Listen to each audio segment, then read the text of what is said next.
আমার মনে হয় মানুষ ভূমিষ্ঠ হওয়ার পর যেমন হাঁটা শিখে পরে আর ওঠে, আজকে মনে হচ্ছিল আমার সেই ধরনের একটা অনুভূতি যে পৃথিবীর মুক্ত বাতাসে আজকে আসতে পারলাম।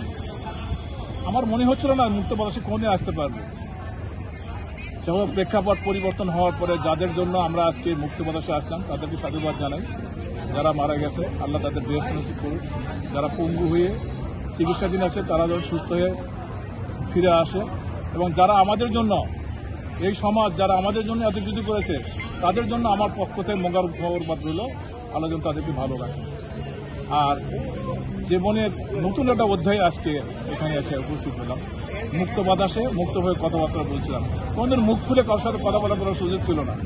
আজকেই প্রথম যে 16 বছর পর মুক্ত বাতাসে এসে সুষ্ঠুভাবে স্বাধীনভাবে কথা বলছি, কোনো ভয় ভীতি ছাড়া। আচ্ছা, এটা তো একটি বাহিরের ষড়যন্ত্র, এটা আপনারা সবাই জানেন। এটা অবশ্যই সবাই জানে, দেশবাসী জানে, আমাদের চেয়ে বেশি জানে সবাই দেশবাসী। আপনারা বেশি জানেন আমাদের চেয়ে। যারা এই সমাজের জন্য এত কিছু করে নিয়ে আসছেন, দেশ কুড়িয়ে মাটির নিচের থেকে সংবাদ যারা কুড়িয়ে নিয়ে আসে তারাই জানেন যে এই দেশে কি হয়েছে। আমরা হয়তো অতটা জানি না, আপনারা যা জানেন তা আমরা জানি না।